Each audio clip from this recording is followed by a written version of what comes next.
Em 19 de junho de 1956, foi comemorado o centenário de Ribeirão Preto. Teve logotipo, teve selo postal,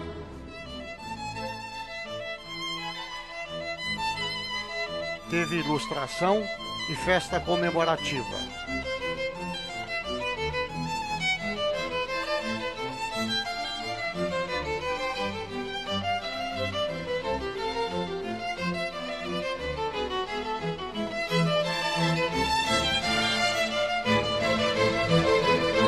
Mas hoje sabemos que não teve compatibilidade com os fatos históricos. Como vimos no filme anterior, a proposta vencedora foi a do Emboaba, a qual é desprovida de informações e provas do início do povoado. Emboaba apenas nos diz que a posse jurídica do patrimônio deu início ao povoado, traduzido pela construção de uma ermida provisória ao padroeiro e dos primeiros arruamentos. Entretanto, não apresentou nenhuma prova ou documentação destas afirmações. A comissão dos professores da USP, encarregada de deliberar sobre o impasse entre os contendores, apesar da falta de provas, resolveu indicar a proposta de Emboaba como a data de fundação da cidade. Pesquisas recentes, entretanto, nos revelam que quem estava certo era o padre Núncio Greco. Quem estava certo era João Rodrigues Guião. Quem estava certo era Plínio Travassos dos Santos. As pesquisas revelaram documentação que comprova o início do povoado de Ribeirão Preto em 1853, contrariando o estabelecido pela lei municipal que definiu a data de fundação da cidade em 1856. Desta documentação, 3 documentos são suficientes para provar que o povoado principiou em 1853. O primeiro documento é um documento oficial da Câmara Municipal de Casa Branca, a qual Ribeirão Preto pertencia em 1853. Este documento é o termo de posse do primeiro fabriqueiro da Capela da Barra do Retiro, datado de 12 de abril de 1853, e se refere à nascente Capela da Barra do Retiro do distrito de São Simão. Primeiro é preciso saber que Barra do Retiro é o primeiro nome da localidade de Ribeirão Preto. Nascente significa que já principiou, que já houve o evento inicial do seu processo de constituição. Já ocorreu o ato inaugural da sua fundação.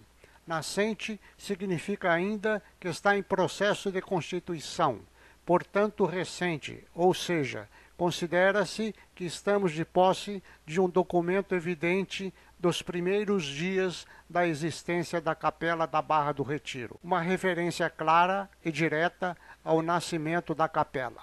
Aqui significando localidade, como podemos constatar pela hierarquia da divisão administrativa: vila, distrito, capela. A prova da existência dessa capela está no fato da Câmara Municipal tê-la reconhecido. Que outra razão existiria para a Câmara Municipal de Casa Branca se referir nesses termos a uma capela no seu território sobre sua jurisdição se ela não existisse? Apesar da flagrante evidência da existência da capela já em 1853, buscou-se outros documentos que confirmassem a informação da existência da capela nesta data. O que nos leva ao segundo documento. Pode-se dizer que a história da fundação da cidade é a história de um documento e da sua procura.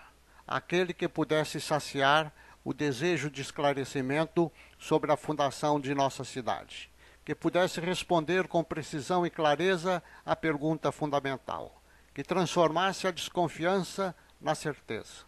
O documento final. Esse é o nosso segundo documento. Durante anos, abnegados pesquisadores dedicaram grande parte do seu tempo à procura desse documento. Vasculharam arquivos, cartórios, igrejas, legislativos nas várias cidades da região e também em São Paulo.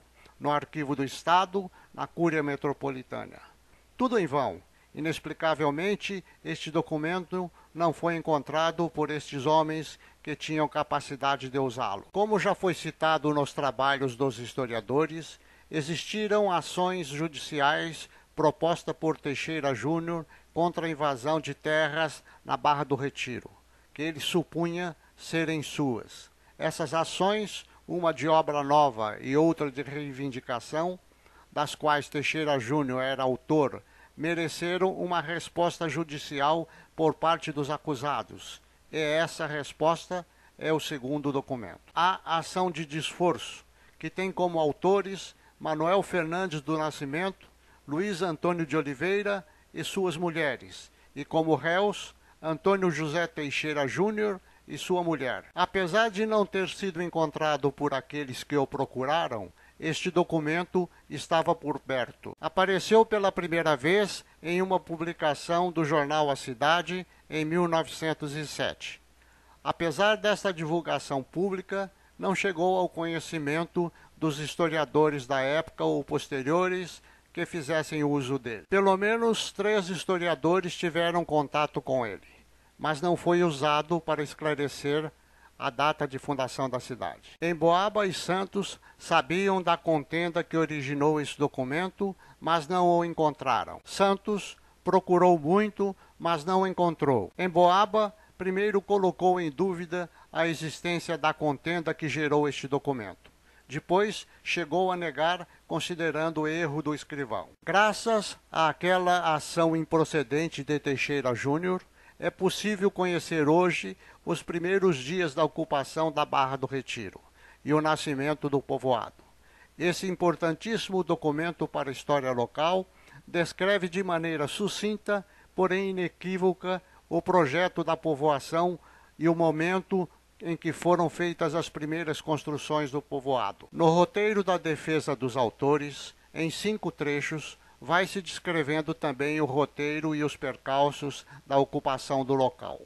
O documento informa que, com a doação de terras a São Sebastião, os autores e o povo obtiveram autorização do juiz municipal para o beneficiamento do local com vistas à construção do povoado. Então, os suplicantes e mais povo obtiveram de Sua Excelência Reverendíssima a competente licença por bem da qual, roçando e derribando, beneficiaram o local próprio para a fundação da capela e povoação. Em seguida, foi embargada a ocupação, com base na ação de obra nova da qual foi autor Teixeira Júnior, que houve por bem suspender a continuação da capela e povoação até final deliberação. Apurados os fatos, o juiz suspendeu o embargo, restabelecendo a licença para o prosseguimento da ocupação. E neste trecho é revelado o projeto e seus componentes: capela, povoado e cemitério. Houve por bem Sua Excelência Reverendíssima conceder terminante licença, assim para a ereção da capela e povoação na Barra do Retiro, como provisão para a factura e bênção de um cemitério. Tudo debaixo das vistas do respectivo vigário da vara. E no trecho seguinte encontra-se a tão desejada informação: o princípio da povoação com a materialização das primeiras construções. A despeito do empate judicial, o povo já tinha começado a ocupação do local, e neste trecho é revelado o momento inicial da povoação. Construíram algumas pessoas do povo, não embargadas, uma capelinha e algumas casas, no mesmíssimo lugar beneficiado e destinado para a povoação na Barra do Retiro. Num trecho seguinte, é reafirmada a ocupação da Barra do Retiro, pretextando ter sido esbulhado da posse daquele terreno, Barra do Retiro, por algumas pessoas do povo, que no mesmo têm edificado algumas casas. Este documento revelador registra os movimentos iniciais da ocupação da Barra do Retiro, de forma precisa e indiscutível, e não há como contestar e muito menos ignorar. Caberia perguntar se poderiam permanecer dúvidas quanto ao início do povoado em 1853. Alguém poderia acreditar ainda na categórica afirmação de Emboaba de que não há hipótese de existência de povoação na Barra do Retiro antes da divisão judicial de 1856. Talvez, não por razões lógicas, mas pelo status dessa afirmação endossada por especialistas e sancionada por uma lei municipal.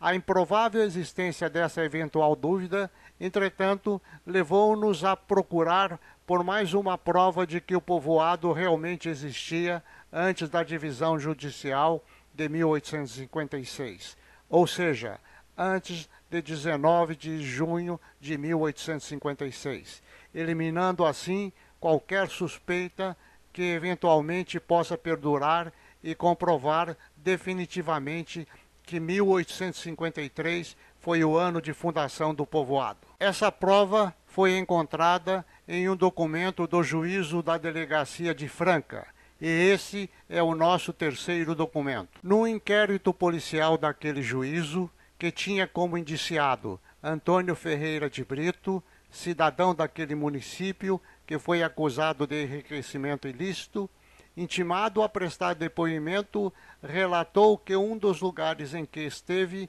e ganhou dinheiro foi Ribeirão Preto. E depois seguiu para o Ribeirão Preto, usando sempre da medicina. E lá recebeu mais animais e dinheiros. E lá comprou uma escrava de nome Maria, a qual foi de Luiz Borges de Aquino, por 500 mil réis, cujos títulos foram passados lá por Silvério Claudino da Silva, que lá se achava, e lá mesmo recebeu uma besta preta por 100 mil, a qual lhe deram em pagamento de suas curas e remédios. Observa-se que ele relata com detalhes os eventos ocorridos na sua estada em Ribeirão Preto.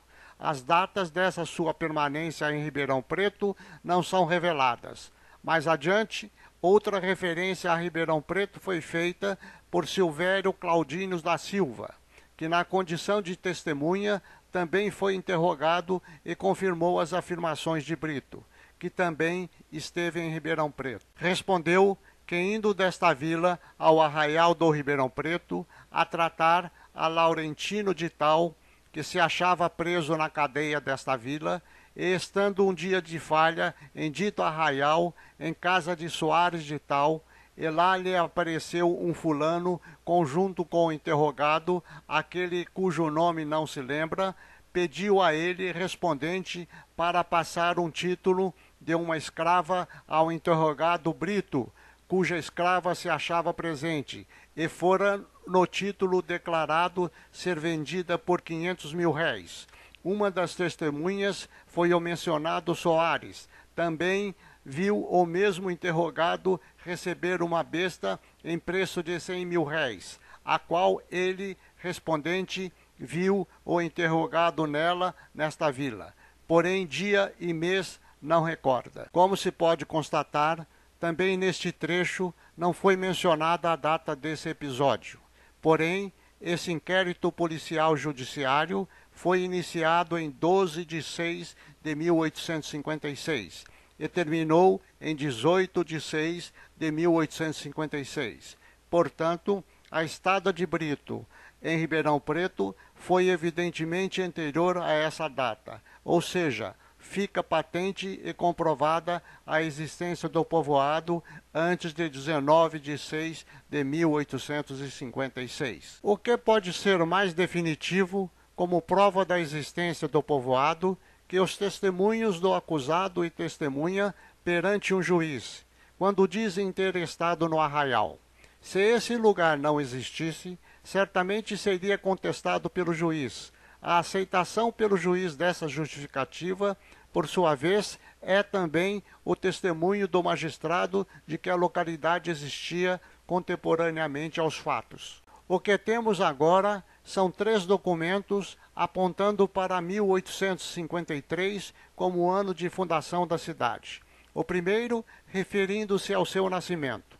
O segundo, descrevendo esse nascimento em detalhes. O terceiro, comprovando que essa ocupação inicial foi definitiva perpetuando-se como o movimento de urbanização que deu origem à cidade de Ribeirão Preto. Esses três documentos, com grande capacidade comprobatória, mesmo isoladamente, em conjunto passam a referendar um ao outro, formando uma base documental sólida, que comprova o nascimento e existência do povoado no ano de 1853, de forma inquestionável e definitiva.